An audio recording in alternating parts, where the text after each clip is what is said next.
Hi guys. Okay, so we have a plant hoarder corner, but like this is not going to stop my role of making content this year, not having a perfect little filming thing.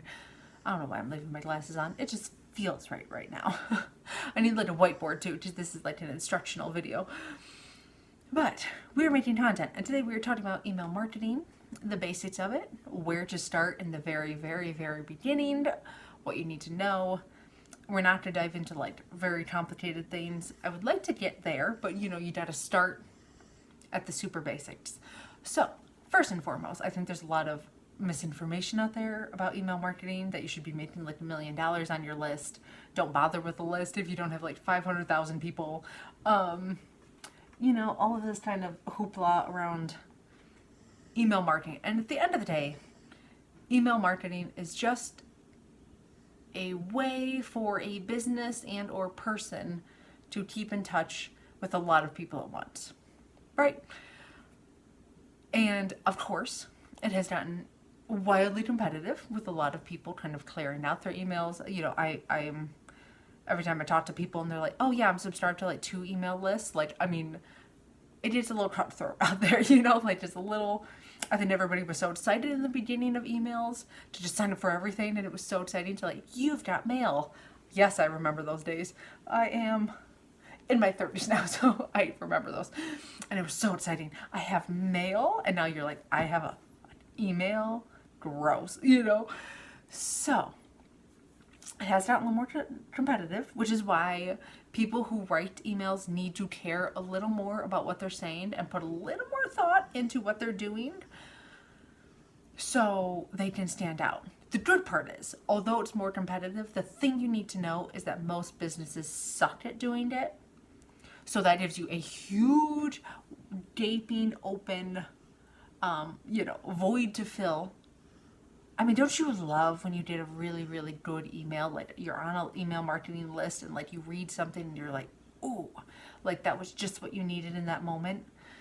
I know it happens so rarely these days, right? So when it happens, you're like, ooh, that was good, and then you archive it or save it or print it or whatever you do. Or the cool kids upload it to their Notion dashboard, whatever. You save it, right? So this would be a little primer on kind of like how to get kind of in that realm of getting clients excited to read your emails, etc. Okay, this may get long, this may not. I don't know. We will see. You'll know by how many timestamps there is. I just know by the outline that I have, and I have no idea how long it will be because I do side tangents like I'm doing right now. So, at the end of the day, the worst thing that could ever happen is for a business is to have people kind of like forget about you, and kind of like once they forget about you, then they're reminded of you, and then they're like, oh yeah, I guess I'm on that list or whatever, right? I'm so guilty of this myself. I do not send emails consistently enough to my own lists. I understand. And most of my clients who have come to me are kind of in that position. Like, their email is usually suffering by the time they're hiring someone to help with it. They've tried to do it themselves. They email them never, like all kinds of gray areas. And it's a bad zone. This is a danger zone. So you want to try and do things before you get there. So first and foremost, I mean, of course, outside of like sitting down, what are your goals? What are your email opt-in rates? Which is basically like how many people are signing up for your list, how many people are opening them, all of that. If you have none of that, where I love to start with myself, with clients, everything, is like our content buckets. First place to start, right? What are the categories of things we can pull from to cover in emails, right? So if you were starting like a gym newsletter, of course, updates on the gym, like when you're going to be closed, holiday hours, free classes, all of that. But you don't want to just do that. You don't want to just keep up with your business. So you're going to have other buckets, which is like maybe recipes, or maybe like, an interview with the trainer and their favorite workouts, or like their favorite new lift, or whatever it is. You're going to have these buckets. As a copywriter, if I was trying to get potential clients on my list, it's like email marketing tips, blogging tips, conversion rate tips. Like, there's kinds of buckets you can pull from that you want to stay within, because you don't really want to go outside of these buckets, because then now you got a problem and you're giving people information. Like if you signed up for a gym newsletter and like you did some weird newsletter story about like the gym owner's dog that has nothing to do with fitness, and it's not told in a way that's like compelling or anything. It's just like Sparky turned 7. I mean, maybe you're an animal lover and it like hits for you, but you'd be like, this is not what I signed up for. And that's not where you want people to start to feel when they see your emails or anything. They're like, this is not, I don't want any of this. Like, I don't care, you know? You've got to be like a high level celebrity to just write about like your bowel movements in an email, you know, for people to actually like read it and care. This is how a lot of celebrities have started their big brands, just like people care for whatever reason.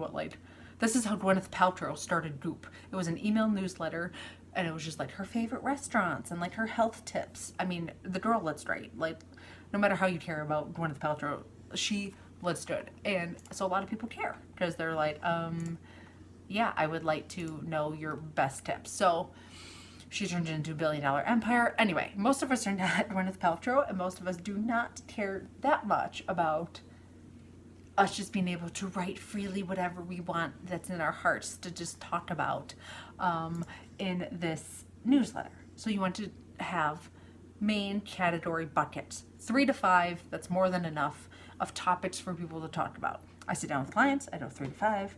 Okay, your clients care about like productivity, yeah, like here are the buckets we pull from. Now, you just need those generally outlined. You don't have to go crazy. I mean, if you want to go like the extra mile, you can write like a whole bunch of topics into each one. I mean, if you literally want to get like literal buckets and like write out topics and like put it in there so you can just pull them out when you need something to talk about, that's fine. You can also use like Notion and labels and all kinds of other things, but you want to start with the buckets. I just had my notes there, so don't mind that I'm like, okay. So then you sit down, and now it's time to decide the goal and the tone of the email. Now you're on like a more individual each email basis. So, you know, maybe the goal is like driving engagement, or just like keeping in touch, or it's like sending them to a landing page just to convert them, or it's to sell something. And we'll get into like just sending them like your latest blog in 1 second when we get to my hot takes on email. But you know, maybe it's an educational email or a tutorial or something like that, right? And so you want a goal. Like, what is the goal? What is the point? Why are we sending this? What is the point? And then you want the tone that supports that. And a lot of people skip that part. And that matters a lot because that's going to heavily influence like the stories you kind of tell in the newsletter, if you just tell stories, which you should, or like the words you choose. You know, if you're stuck between like how to phrase it in 2 different ways, like if you want someone to feel happy and you want someone to feel scared, those are going to be 2 very different like words that you're going to pull from and play on, and like images and stuff you want them to see, feel, think about, all of that. So you need that all mapped out. So this is literally what I do. Okay, we got our buckets. Okay, the goal of this email is to, you know, send them to our new landing page for our upcoming like product, and if they want to like get notified when it's released or something like that, right? Okay, great. So that's it. We'll go back to the gym. I'm doing this just on the cuff. I really did not map this part out. Okay, gym has a new free Zumba class. Okay, so now we want to push them to sign up for the Zumba class, which is a lot. Asking people to leave an email to go do something is a lot, and it's a big ask. So you need to like come out with your big guns when you're asking people to do stuff, and you're not just like sending them information to casually read that they can just do in bed. Like, they actually have to actively do something that is much harder to do than just like updates. So you know, okay, so we want them to come to the Zumba class, so we would answer all of the important information in the email, when it is, where it is, before people don't like to have to go find that information. Tell them immediately, so when they're clicking, they know exactly what they're signing up for. Don't make them go hunt for information. That's like the worst thing you can do in any email. Don't do it. Give them everything. So Sunday at noon, free class. And then, you know, I would probably sprinkle in like success stories of other people who love the class, or like maybe, you know, asking them to watch a YouTube clip of like your free classes would be, it's a hard ask getting people once again to leave an email to do anything hard, but I would maybe sprinkle that in if they have it. So, but you want to keep it happy, upbeat, you know, really highlight how like good the classes make people feel and the environment and all of that. So that's what I would do, you know. Okay, so we got a bucket to pull from. We got the goal of the email, get them on to show up on Sunday at noon, and then like the tone, happy, inspiring. What will make them do this action? How will they feel to do that, right? Okay, so that's kind of like the main flow for everything. That's like the real surface level like basics of how I do it. You know, if people liked this content, I will go into like actual, okay, now we're sitting down and writing it. But let me just talk about like generally, right? Other general things that you should keep in mind if you're working on either email marketing for yourself or for a client or etc. So first and foremost, when it comes to what you should write, Gary Vaynerchuk talks about this a lot, and he's 100% accurate, that people are in a certain mindset when they're doing different things on the internet, and you need to keep that in mind when you write emails. When people are reading through their emails, they're not primed to watch videos. This is where most people make their mistake. They're like, here's our newest video, or like a blog post, here's the newest update, like, and that's it, and they send it to them. And most people want to get to inbox 0. They want to clean it all out as fast as humanly possible. So asking them to like watch our newest video, it's like, I gotta find my headphones, like, I'm not doing that, delete. And you get into the kiss of death when somebody already knows what you're gonna say in your email. If it's the same damn thing every time, like it's always your newest blog post, and it's just like 3 lines of like newest blog post linked by, you know, they're like, I know what this is gonna say. And once you get somebody into that, I know what this is gonna say, kiss of death, goodbye. Like that's it. You have 5 seconds before that person is just like off the list because they already know. Granted, most people do not keep up with blogs on a regular basis. Granted, most people do not keep up with YouTube subscriptions super heavily deep all the time, up, you know, like all the time. So there is something to be said for letting them know when you have new content.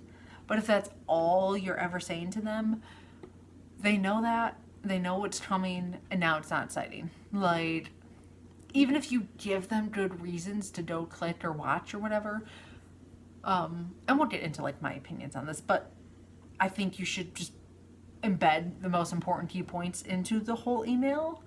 That's just my take. I always push clients to like do that as much as possible. Just give them what they want to know in the email. Because when people are in email, they're not trying to click on 500 different links and sites and like all this thing. They just want the emails gone. So while they're there in reading mode, you know, I'd highly recommend reading Gary Vayner. I think there's like Jab, Jab, Jab, Right Hook is his book that kind of dives into this, because like when you're on TikTok, you want to be amused. You want to laugh a little bit.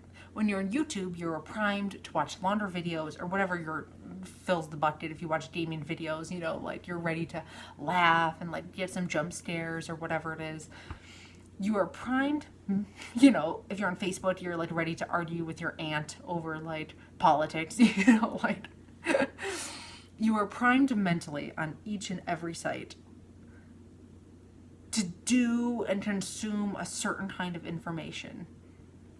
So when you're writing emails, you need to keep in mind, like, do an experiment for me. The next time you are in your inbox and someone sends you a link to a video, are you excited to watch that? Like, are you like ready and you click it? I mean, minus maybe your absolute favorite like, you know, content creators of all time where you're just dying to watch them. But like, no, for the most part, you're going to be already on YouTube in your subscription area. Also, if you're not subscribed to me, subscribe, hit that red button right now. You're already there. You're ready. You're primed to watch a video. So you need to keep that in mind when you're writing a video, and this will help you stand out above so many other emails. People are ready. They want to clean out their inbox so fast, and they want to be done with it and move on with their day. But you're going to provide them a little bit of information that's so good that they can't help but scroll, because people want good information in their emails. They want it. They want it so bad. People are starving for good quality content, and none of us are getting it. So if you can tap into that and you're like, hey, I know you've been dying for some good content. We got some for you in this email. Which is why people who, really take their emails seriously, which, granted, I am guilty for not doing as much, when I really take the time and really put my effort and my back into it, I see the positive return on, return on investment. And same with clients too, right? Like when clients are ready to invest in the real, fully fleshed out email marketing plan, of storytelling and all of these things, it pays off. But it's hard to get clients to understand why that's important, and why not just sending everybody their latest blog post isn't cutting it, right? And you should give them this spiel. You should tell them, do you read blog posts in your emails? Do you click on the link? Do you read that blog post immediately? Come on, right? I mean, come on. I just had this talk with a client lately. I was like, come on, you don't read it. And she was like, no, actually I don't. That's where she was like, I'm literally subscribed to 2 emails. And I was like, wow, okay, first of all, the self-control icon. But, so, just on a side note, a very, very basic primer when it comes to sales with email marketing. And like I said, if people want deeper into each one of these, just let me know in the comments below, what you want me to deep dive more on, etc. But if you're selling something, it should never be a surprise. A lot of people do updates, and then all of a sudden ooh, we got a sale coming up, and now it's they're emailing you twice a day for a week with all these high pressure offers, and you're like, who? It's like the friend who comes back that you went to high school with, who all of a sudden comes back into your life and is giving you a little bit too much attention, and then all of a sudden they're like, have you heard of Fit Tea? Did you know you can be a mommy millionaire? And you're like, what? Don't do that. That is the equivalent of that energy, and nothing will get them more annoyed and unsubscribe faster than just being treated like that.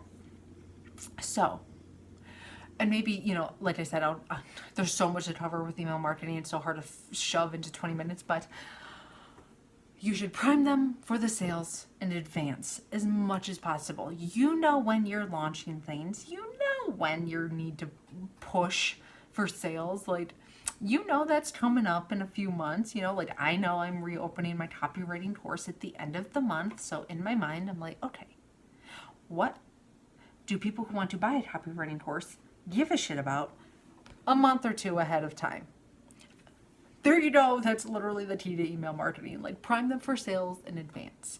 Now, for numbers and statistics, because this is also the last thing I want to talk about, is what levels and tiers you should focus on each thing. Okay, first of all, most people come out the gate with I need automations, I need an email opt-in, I need to make $1 million on my emails right off the gate, right? And you're like, well, how many emails have you sent? And they're like, none, ever. I'm like, how many blog readers do you have? 10. Okay, let's slow the roll. Let's take it way back. You're focusing on 19 levels ahead when you don't need to, unless you have $10,000 in Facebook ad budget you can play with, to where you're just gonna shove 1 million people on this list. Let's assume you have organic marketing, okay, and you're just doing this yourself, and you're working with a small business who maybe has $50 in Facebook ad money to play with, something really tiny where it's okay. In the first 1,000 subscribers, you're going to maybe play around with the idea of an opt-in and getting people on the list. But for the most part, this is where you can do monthly email updates to bi-weekly monthly updates. keep it real simple. 0 to 1,000, nothing more than that. Once you, 1,000 to 10,000, this is when you can start playing with emailing like weekly, every other, maybe twice a week. Maybe you want to be like real crazy and daring. This is when you're going to create a welcome sequence. There's no point in doing a whole welcome sequence and all of this effort and work early on, because for the most part, most business, almost every business I've ever worked with has changes entirely between their first 500 email subscribers and their first 10,000. They are a completely different business with maybe employees, maybe direction, maybe the types of courses and things they're offering, and like coaching and webinars, like things have changed by then. So doing all of that work in advance to set up these advanced autoresponders and all of this complicated stuff is not worth it, because it's like, then they're gonna get to this point at like 10,000 subscribers and like all of that doesn't matter because they don't even offer that anymore, So don't make it too complicated. And this is also good benchmarks for clients to push them hard to not go too crazy. I mean, unless they want to pay you for like everything, then it's like, okay, sweetie, like you have fun with that, but like you're gonna pay me the $5,000 to set this up, right? And that's their choice if they want to use it or not, or it becomes a waste of money down the line. But it's also your job to kind of like help guide your clients so they don't waste money and stuff and time, so they don't, and tell them why, because most of them don't know why. So you can take everything I'm saying here, put it in your own words and tell them, but this is where it's at. So 10,000 to 50,000 is now where you want to play with automations, customer journeys, segmenting, all of the more complicated stuff. Usually businesses in the 10,000 to 50,000 have like someone they're bringing on personally, even maybe a team for the email marketing, for software, they're paying a lot more for it now because now it's a huge part of their business. So that's it. Just some benchmarks, because a lot of people don't know what to focus on at certain points in their business. And like, if that helps you, of course there's a million outliers to all of this. I'm just giving you the most general thing, like, of what to worry about when, and like, okay, do we have enough people to start worrying about? And first of all, if you don't have anything to sell, you just make your own rules. But also don't expect to make any money off of your email list because you're not selling them anything. Unless you're doing like affiliate marketing or something, but like that's a whole nother ballpark. Anyway, on to my hot takes real quick. This is a long video already, but my most controversial email marketing opinions. Number one, giveaways are the worst idea ever. You will get the worst quality of people onto your list, and most of them won't buy anything. Think of how many email lists that you've signed up for a giveaway and how quickly you unsubscribed when you didn't win. Same with social media. Lord knows I have tested this on accounts with hundreds of thousands of subscribers across the board in different niches. Not all of them were that big. Most of them were in the like 10 to 20 range, but almost everybody, almost all the giveaways we would do, all the giveaways, and then people would get on the list or follow us on social media, and then as soon as we announced the winner, it was like in the follower and like unsubscribe count. It is the worst idea ever. It seems like a really good idea in theory that like give this thing away, and then like of course you get all these people interested, and it's like, it's not a good idea. So don't propose it to clients because they will be mad at you. They're so happy in the beginning because so many people sign up, and then they're livid with you when all of these people leave. And now your opt-out rate is atrocious, and it makes you look dumb. So don't do it. Hot take number two is I think most business owners also at the same time overthink it too much. Just attempt to care. Give like 5% of effort. Most of your competitors suck at email marketing. Just subscribe to their lists. You'll see. Most businesses are so selfish. No one cares at all about their readers. No one has ever worked in journalism or in like magazine publishing or in a context where they need to think about the person reading it. It's more like me, my business, my sale, my opt-ins, my, buy my product. Here's what we're doing. And it's never like, what's going on in your life and how I think my content can support your current struggles. And if you just answer that, oh my God, you will crush it. Okay, and then the last thing, oh yeah, just I touched on this earlier, but just like put the information inside the email. Just put it in. Just drop it in. If you've written a blog, just put like the most key highlights that they need to know into it. They will thank you forever for it because you are summarizing your own work into the blog. That's just my opinion. I don't think a lot of people do not want to go watch a video or read a blog from their email. I'll say it a million more times. They just don't. So either just embed the whole blog into it or put the key highlight takeaway. I mean, if you're publishing so much content that you're like, here's our top 5, like best articles of the month. Maybe that's your only shot in hell. But like, for the most part, the best people embed the whole thing in so they don't have to leave their email to go read this thing or watch it. So that is it. That is Email Primer 101, the real simple basics. So let me know if you guys want more email information. That is it down below. Happy New Year. We're kicking off strong. Bye, guys.